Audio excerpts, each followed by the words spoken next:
I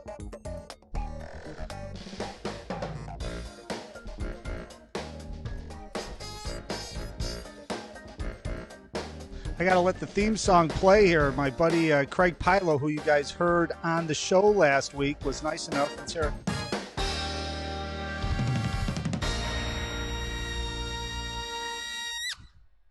He was nice enough to put that theme song together. So Craig Pilo, big shout out to Craig Pilo. Killer theme song. I appreciate it. He went a little bananas. I mentioned it to him last week when he was on the show, and I said, it would be great if I had a theme song because I keep getting dinged in Facebook and YouTube because I was using, what was I using? Oscar Peterson.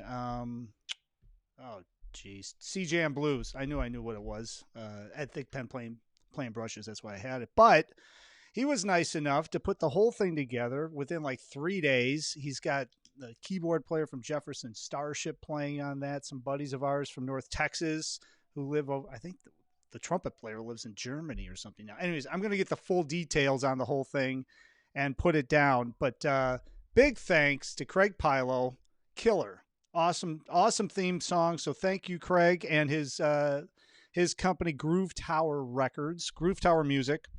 And we will talk more about that when I have him back on the show.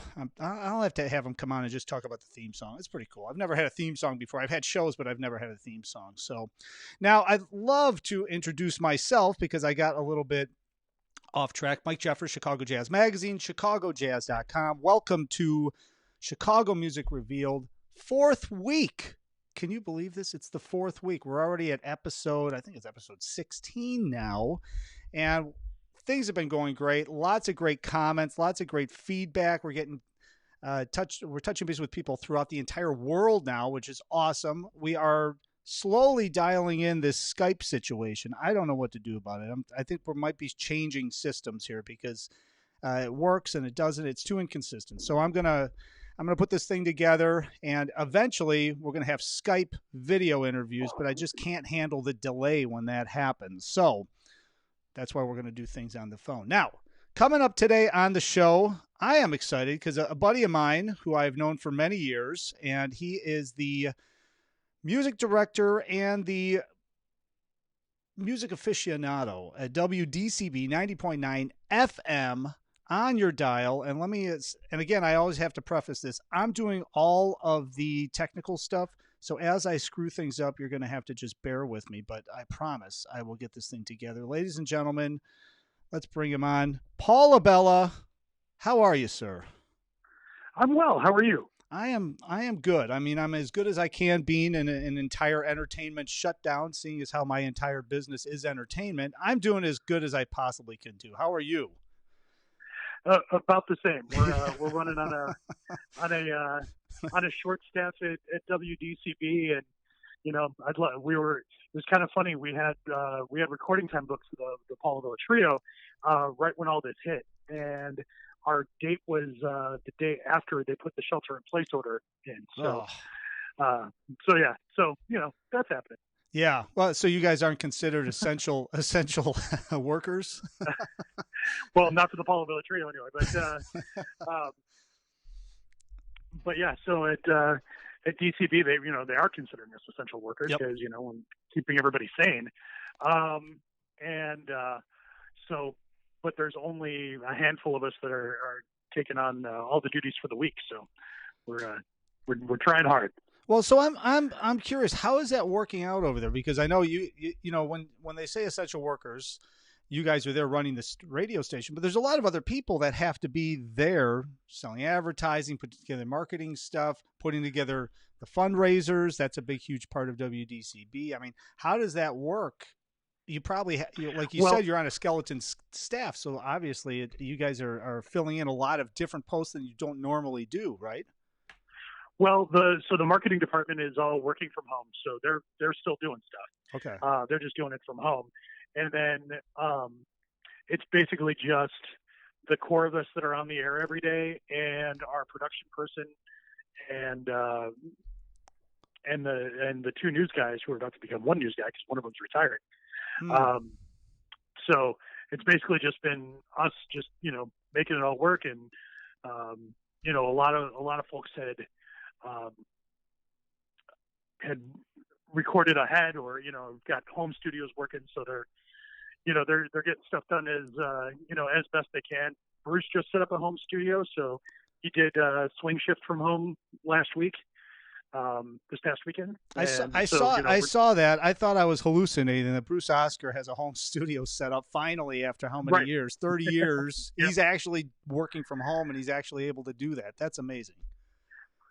yes. So, and it sounded really good too. Yeah. You wouldn't have known he wasn't in the studio. So, Well, you're never going to see him again then. He's going to just stay home. Well, so what shifts are you working now? Because you were doing the morning shift, and then you're kind of right, filling in here, there, wherever, probably, right? So they've got me just doing my usual morning shifts, and I'm doing the Saturday morning shift. And then there's also my syndicated show that's on Wednesday nights, Notes from the Jazz Underground. And then that's pretty much been it. And then, been some of the stuff that Bruce can't do at work, like the jazz calendar, I've taken that over. It's kind of sparse these days, isn't it? You know what? With the online events, yeah. I mean, that's something I would like to talk about, actually. But, between what's going on in Chicago and seeing some of the really cool things that are going on around the world, like Chick Corea is doing daily master classes and performances. And, I mean, man, what a godsend that is, There's some other, Wynton Marsalis is doing talks every Wednesday morning, and Bria Skonberg's doing stuff, and Fred Hirsch is doing daily concerts. Bob James is doing daily concerts. Mm-hmm. And there have been SF Jazz is streaming old performances on Fridays. Oh, okay. So cool. There's a lot of stuff going on, and then there are places where things might be a little looser, like say New Orleans, where they're still letting bands go into clubs even without anybody, without any people in the crowd. Mm-hmm. But the bands can still go, and then they're streaming live online. So I know Hermit Ruffins is doing something later today. Johnny Vodakovich is doing something tomorrow. Robert Walter is doing something later in the week.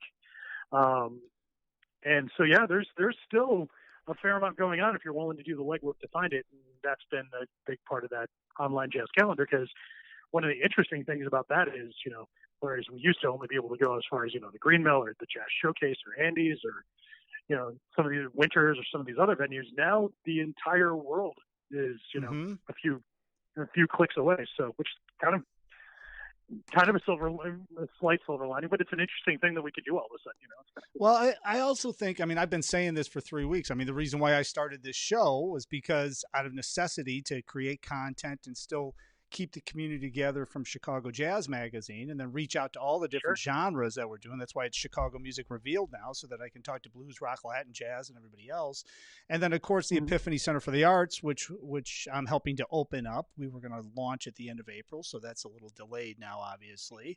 But kind of reconfiguring things and talking to all the different musicians that we were going to have perform there. They're having to shift gears, like what you're talking about, doing the online concerts, doing the online performances, and learning the technology and learning how to connect with people a completely different way.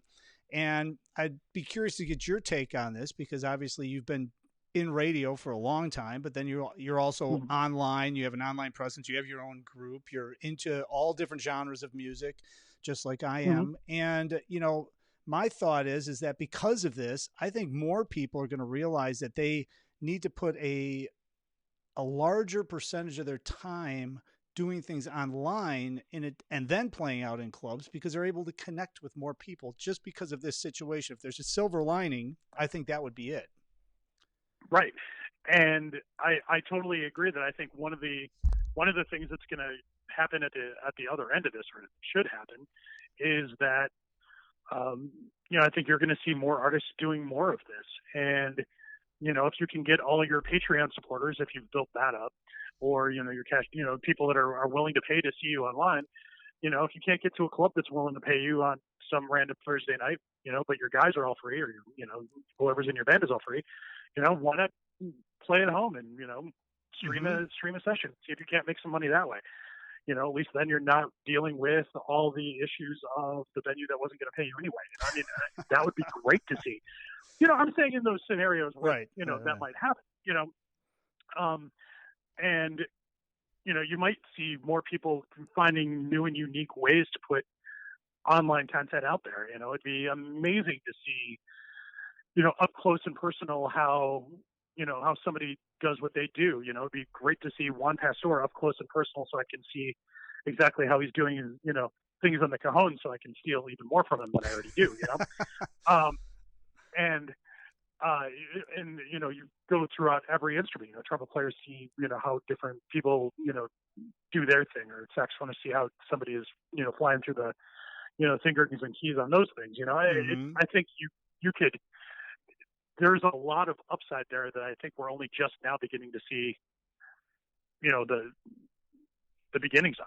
So no, I agree. I mean, I've heard people call this like the great pause, because everything paused, which I completely agree with. But also on the other end, it could be almost like another great awakening where all of a sudden everyone realizes the potential and the connectivity that we have in the digital world, and they start to find things out. Because, it's not like we paused for a week and then now we're back to normal. I mean, I'm really, and obviously nobody's announced anything and I haven't heard anything official, but I just cannot imagine that a club or a restaurant that seats 150 people, the minute they say, okay, everybody's good to go, there's no vaccine, the testing's not there yet, everybody's good to go. Well, you're going to have the ability to have 20 people in a place with 150 people. So the capacity, right. the capacity limits are going to be there. And then it comes down to how can musicians and club owners afford to open up and afford to have performances in their club when their capacity is so limited. And I think that that's where a lot of this live streaming stuff and Facebook Live and all that, especially for the artists, is going to come in handy to help supplement a lot of things. And I know you're probably hearing from a lot of artists too that are probably feeling that way, and they're hopefully gearing up for that eventuality. I haven't heard as much of that as you'd like to think, because no matter what, people have got to be planning ahead, and I think that that's the wisest thing you can do. And that that means figuring out how to get online and do some stuff, even if you weren't planning on doing a lot of live streaming. Once this is all said and done, it still helps to have some contingency plans in place and, be able to do as many things and do as many things well as possible. So, what's been really interesting to me is to see where these things have really taken off. And, cause you look at WDCB's online event calendar, there's some stuff on there and there are fits and spurts.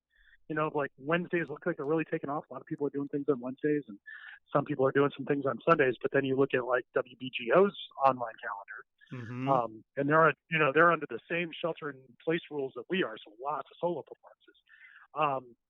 But you see how many more people have jumped on there in New York, and how many more people have jumped on in some of these other places. And I would love to see, Chicago leading the way as much as possible. So, yeah, well, of course. Of course. I mean, so let's shift gears a little bit, because outside of the live performance stuff online and the fact that and I had Lydia Liebman on. I know we both know Lydia pretty well, and she's a great promoter of music and jazz specifically.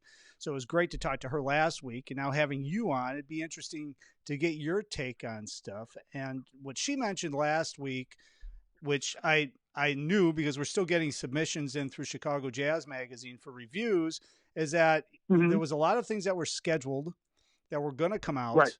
And then the quarantine situation happened, but that doesn't stop the fact that things have to continuously come out because people are creating new music and pushing it out there. So number one, I'm sure you're still getting a lot of new releases sent in because they were either already scheduled or they were about to be scheduled to be sent out. So that's my first question to you. What's DCB getting? I mean, volume-wise, you guys are probably still getting a lot of new music in, right?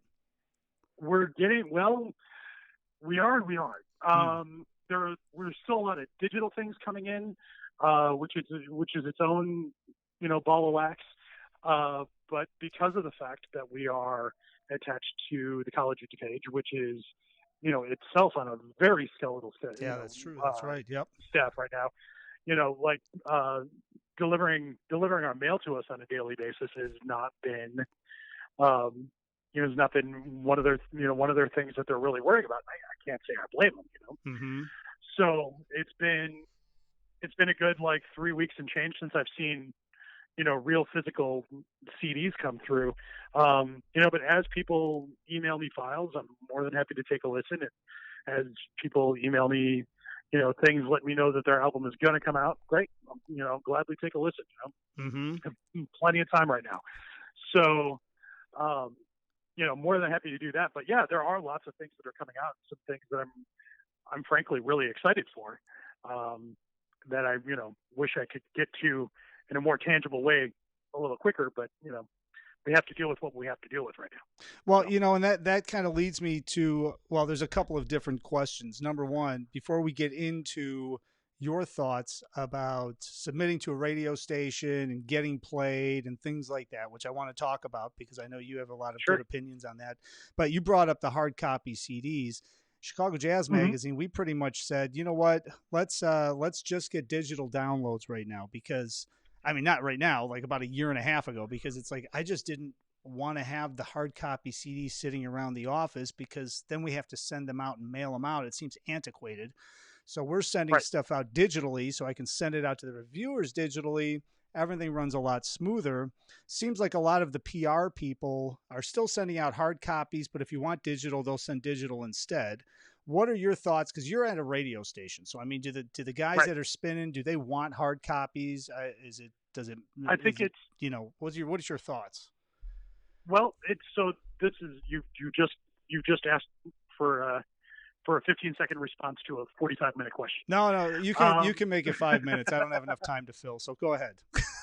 All right. So for one, it kind of goes DJ by DJ. There are going to be people who are like Leslie and I, who, we've come of age to varying degrees in the digital revolution. I mean, I was like all of 20 when, Napster came around, or a little Right, older. Yeah. And, and then so when iTunes and, Rhapsody and Google Music and all those all came around, and you could, buy music online and e-music, that was like, oh, cool. I still get all the music, and I may not get the liner notes, but I still have the music right here. Oh, this is great. And, then I didn't have, at least from like the stuff that I was buying personally, I didn't have an entire wall of CDs that I'm still trying to maintain, Mm-hmm. So it was amazing. But, if you're Bruce and you came of age during records and CDs, and, now all of a sudden it's just like a little file on your computer. What is this? And how do I get it off the computer? And, and things like that. And that's nothing against Bruce. It's, it's a cultural thing of how do you access music? Mm-hmm. And, so there's that hump to get over. And then there's the next hump. And sometimes this is, depending on who you talk to at the station, sometimes this is a bigger deal than not. But, if you've got a choice between looking at a hard drive and going to our cabinets full of CDs, which is the easier one to do, realistically, it's going to be going to the cabinet and looking in the S's for Horace Silver or Wayne Shorter, right, as opposed to going in this folder and going in this directory and then finding the one and then figuring out how you're going to get it delivered on air. Oh, well, there's Speak No Evil by Wayne Shorter. I'm just going to grab that. Mm-hmm. And the part two to that equation is I can go to the S's. I can look for Speak No Evil. I can say, all right, I'm going to play Infinize now, and it's right there and it's in my hands. As opposed to, some album by like some other guy who's also near the S's and that where it would be in the cabinet, but they sent me MP3s. I don't have that in front of me. And meanwhile, I've got Horace Silver and Wayne Shorter 2 rows away in the cabinet. Right. Right. Who am I going to think about? Horace Silver and Wayne Shorter, or, Joe Schmo? Right. Sorry, right. Joe Schmo. It's Wayne Shorter every time. and it, and I feel bad for some of that. And I realize that there are some artists, particularly like, some really great artists from Europe where, for them to mail me the CD is going to cost them, $10. I feel bad for them, and I want them to be able to get the music to me. And, and in those cases, I'll take it however I can get it, and I'll burn the CD myself and I'll put it in there. But still, Joe Leschmo from France is still not going to get, the same, in that little like CD sleeve is still not going to get the same spins as Wayne Shorter in the full built up box that I'm used to looking for. So, it's a little of both. And I think and I hope this never happens, until everybody's playlisted with, a choice of a few thousand songs to pick from, and they're forced to do everything digitally. Mm-hmm. I don't think you're going to ever fully go digital, until everybody ages out. I was going to say, do you think, because I don't know, I mean, I haven't really looked into it, but I mean, some of the systems and some of the radio setups that are coming up, in the 21st century in 2020, the different consoles, different systems and things like that, are they setting it up digitally so that it almost acts more like you're looking at your record collection? I mean, where you see the covers and you can scroll through stuff, because I get what you're saying. If I'm looking at MP3s and there's a list of MP3s and I'm just looking at MP3s, my eyes start glossing over because I don't even have thousands of them. I have hundreds of them on my computer, and I'm like, whatever. And I just pick, whatever I'm going to pick, and it is what it is. And then I go back to the old standbys and I'm good to go, but with a radio station, they've got to start, there has to be some sort of technology, right, that's coming up so that you get the feel like you're looking at the album covers, so that you start to see more things digitally and you're not glossing over. That's got to be obviously a big upgrade in software, but I'm just wondering if that kind of thing is starting to be developed. That kind of thing has existed, and it's existed for a long time, actually. The problem is that, when you look at, like if, like I've heard stories at XRT, they have it all set up where, you pull up, some Talking Heads song, and, you get the album cover art, you get who was on it, when it was recorded and where it was recorded, you get all that stuff, and that's great. Mm-hmm. But, they also have all of CBS's interns, from Roosevelt and Columbia and UIC and everybody that have, all these folks that are like, ready to be able to code all this stuff in. And so not only is it like a money issue of being able to get that software, but then it's also on top of that, it is a time and manpower issue. Mm-hmm. And if anything is the bigger problem there, it's going to be the time and manpower issue at a small independent public radio station, just outside of Chicago. So yes, it does exist. Is it firmly within our grasp? Not even close. Right. That's something that I think a lot of people don't realize. I mean, just when I was doing, and this is like me doing that video show when I was shooting it at the hot dog stand every week, right? And I would shoot the video show, and then you got to bring it in after you do the interview and all that. So I had it down to about 2 hours, walking in, doing the show, walking out. And then you'd have to bring the stuff in, then you'd have to edit it and then render it out. That usually took about an hour or two just to render it out and put that thing together and then post it all. I mean, so we're talking about probably 6-7 hours for each one of those shows, just from a manpower standpoint. And that's with myself doing it or with somebody else that knew what they were doing it. So when you get into what you're talking about, I didn't even think about that. But yeah, I mean, the labor alone to be able to input stuff and have it set up correctly and continuously do that, that's a whole other level of revenue streams that you're going to have to create in order for that to happen outside of what's already happening. So I get it. That makes sense. Right. So, are we getting there? There are places where we'll have to get there, and I think if this continues on for, 3 or 4 more months, and I don't think by any stretch of the imagination we're going to be out of this May 1st. I don't know that we'll be out of this June 1st, especially in Chicago. We're dealing with a metro area of 10 million people and everything that, is great and sad about that right now, I don't see how we're going to have 100,000 people in Millennium Park anytime in 2020. Oh, no. I just don't see it. No. I don't know how that would even work, Right. for any of those festivals.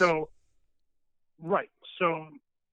And like the Jazz Festival is one of the smaller ones, but Blues Festival, where you got 2 million people coming in for a weekend, if I'm not mistaken, You know, Yep. do you want to risk that in June? No. And so when you're looking at that kind of thing, at some point, yes, we're going to have to deal with digital. We're going to have to deal with digital in a big way that I don't think we were necessarily hoping to deal with just yet. Right. You know, but you know, it is what it is, and that's okay. If that means that that's how we get new music and we can keep bringing new music to people, then that's what we're going to have to do. So now I'm on. So last week I was on the phone with Mike Steven from WGN, and now I'm on the phone with Paul Abella from WDCB, music director. So I've got two radio professionals. Now here comes my professional radio segue.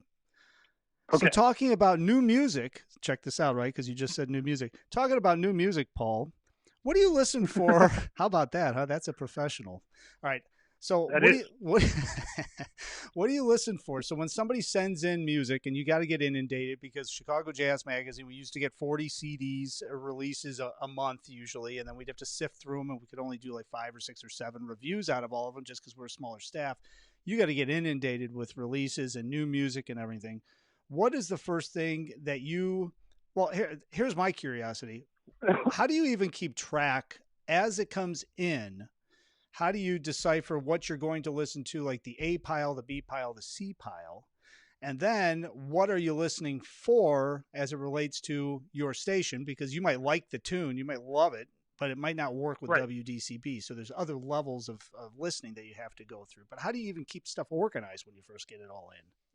Well, to that last point, there's a quip that I've said to every one of the jazz radio promoters, and it's, you know, I love 1984 by Black Live 1984 by Black Flag, and that's not getting played on WDCB either. You know, just not everything is going to work. You know, no matter how good it is.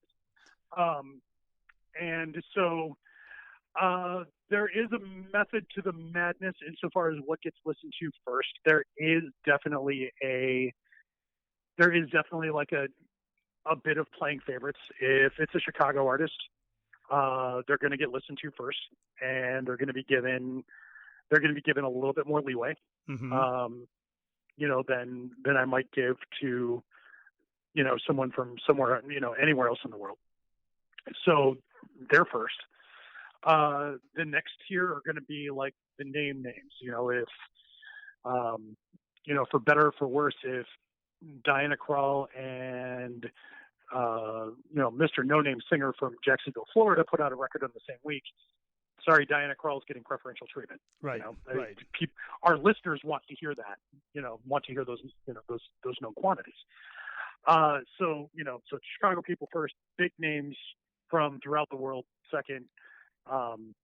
You know, and then they're like some, you know, they're trusted folks, and trusted labels, and I know that they are going to send me usually, you know, pretty high quality stuff, trusted promoters who I know are going to send me, you know, more high quality stuff. And then, you know, and then we kind of get through the rest.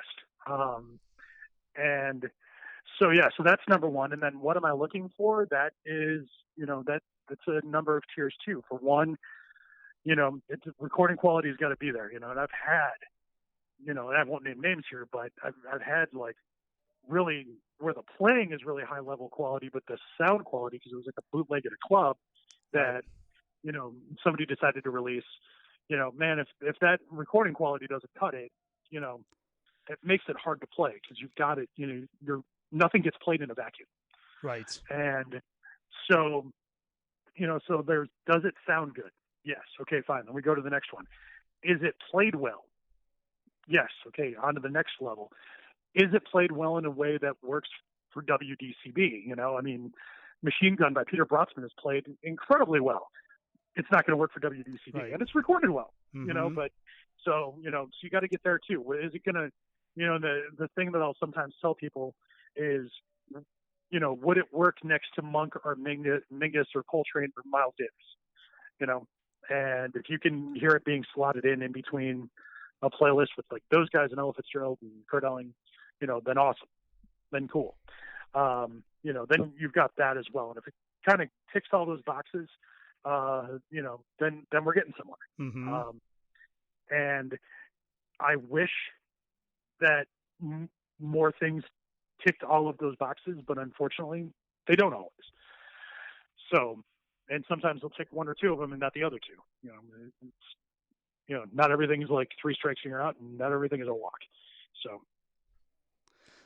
Well, and that's one of those things too, is that you get inundated with stuff. So then you're listening to it, and are you approving the stuff that the other, are they still called DJs? I don't know, whatever they're called, right? The on-air personalities. They're still DJs. Okay, so sure, we'll call them that. Yes and no. I think for like daytime Monday through Friday stuff, pretty much everything is, it's got to get past me. And every once in a while, somebody will, like, a lot of times what we'll see is you'll have, and usually this happens with like individual artists, where they'll get addresses for all the DJs and send them to all the DJs and to me. But then because mine has to go through the college's mail system, I might not get mine for a few days, whereas everybody else got theirs, like 4 days ago, had already listened to it and went, wow, this is really great. And if it really is really great, cool, then I'll hear it in 4 days, and, that'll be that. And, there are sometimes where, somebody will glom onto something that I didn't want them to glom onto, and, it'll, quietly make its way out of the studio. And sometimes there are things that I really want to see get played, and, and there will be, sticker on there, please get to such and such track and such track. And, and sometimes we'll work like that, and, and everything, I'll try to recommend tracks on every album. Like these definitely really stood out to me. This one didn't necessarily, or, this one, somebody's, really, really going for it in a way that isn't going to work while somebody's driving to work. Right. Right. And all these things are all considerations, and what might work at, 9 o'clock at night, or what might work at 2 a.m. doesn't always necessarily work at 7 a.m. or 3 p.m.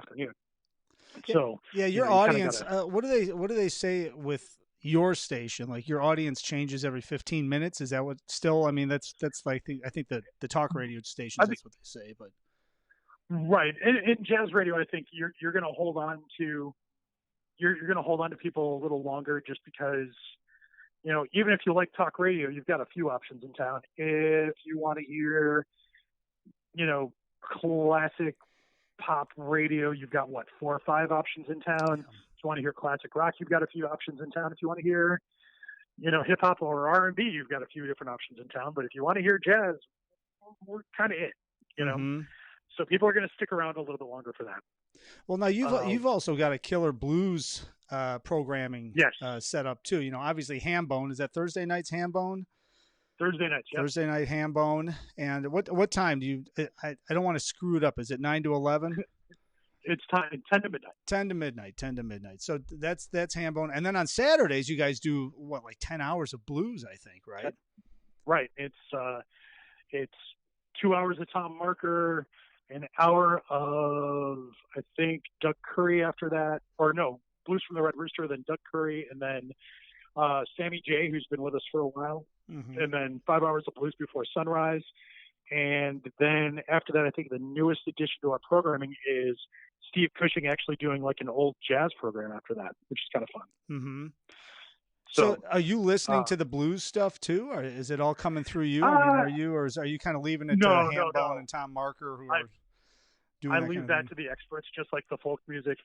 I joke about the folk music. If you left it to me, there'd be, a whole lot of Bob Dylan and a whole lot of John Prine and a whole lot of not much else.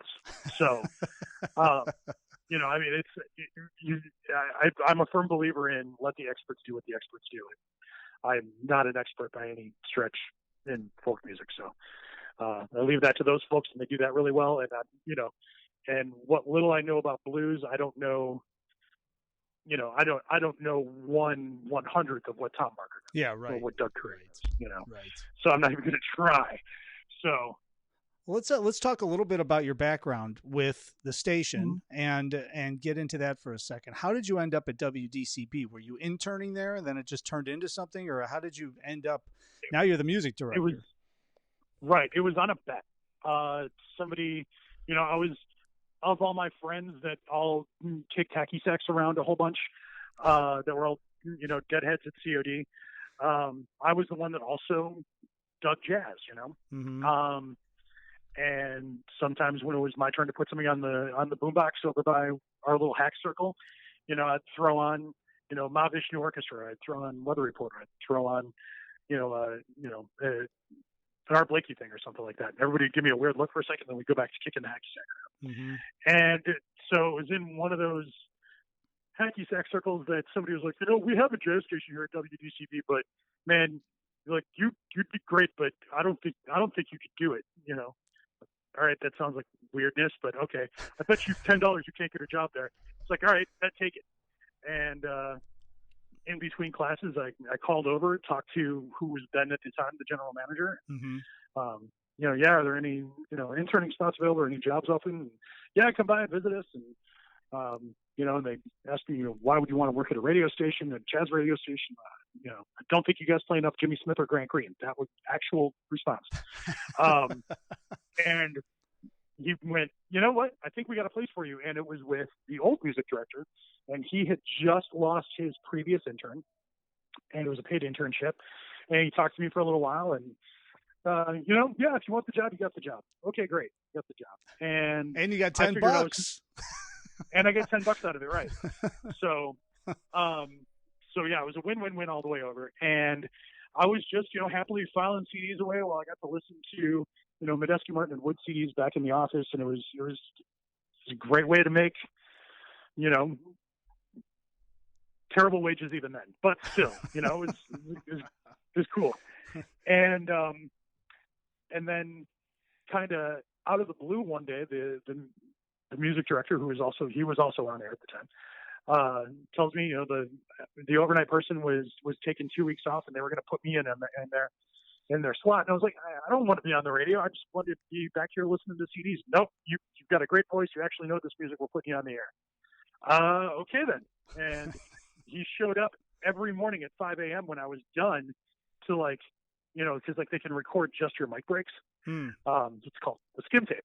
Mm-hmm. And he would make me make skim tapes every night, and then we would go through the skim tape, and I'd just get reamed for everything. Like, you did this wrong, and you did this wrong, and you did this wrong, and well, you did this one thing right, you did this wrong, and you did this wrong, and this other thing back here, I forgot to tell you, you did that wrong too. And just have it every night for 2 weeks. And not too long after that, they were like, you know what, you made some strides. We're gonna put you on in the middle of the day. And I had the slot for years that Barry Winograd had, that now Leslie Caros has. Mm-hmm.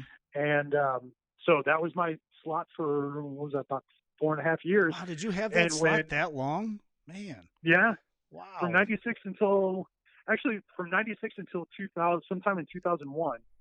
And in September of 2000, the old music director went to go oversee the River, what became the River, and a couple other suburban stations.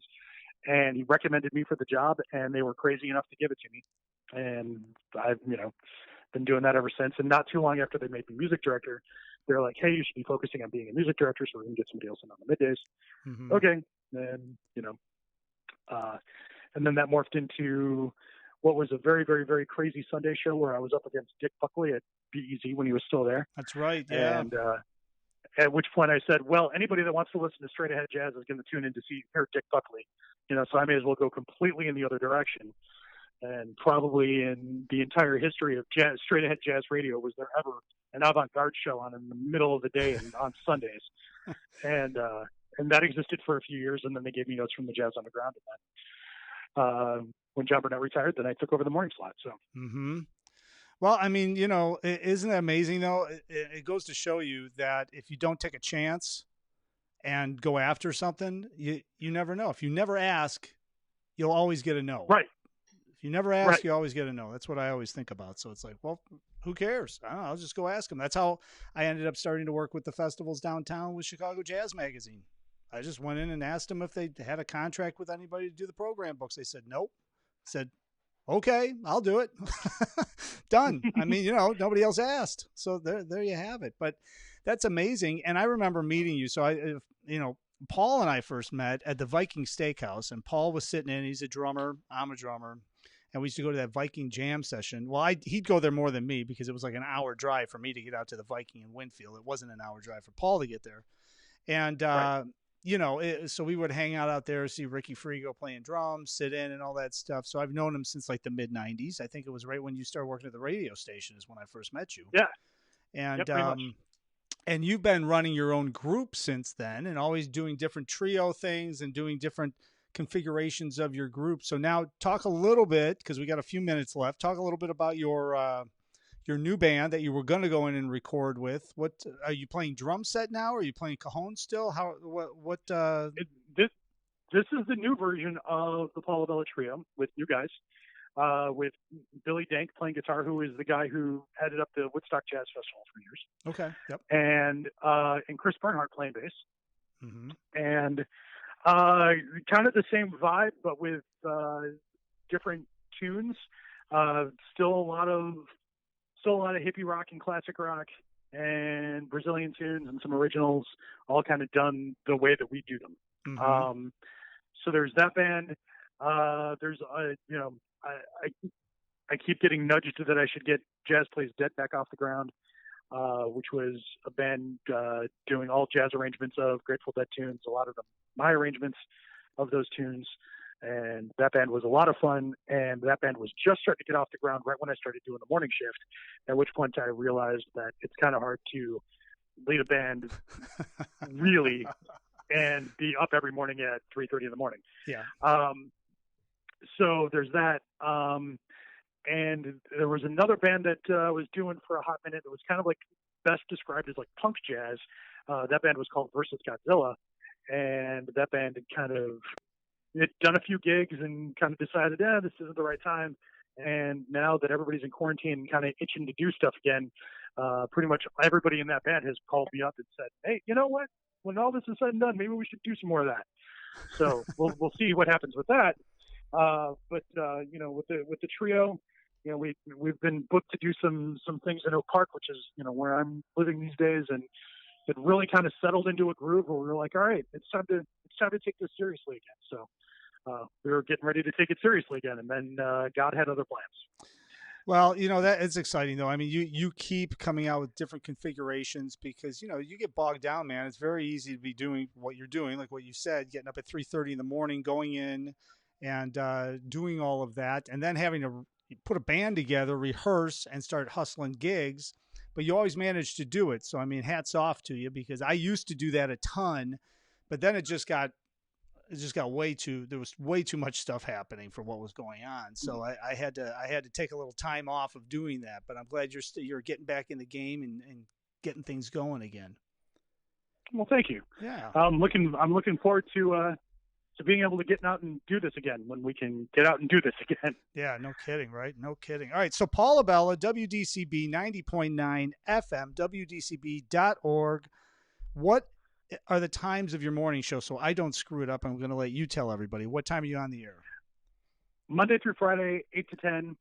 And then Notes from the Jazz Underground Wednesday nights, locally anyway, Wednesday nights at 11. Awesome. So that's Paul Abella. He is at WDCB.org. Do you got a website for your trio and all that stuff too we should talk about?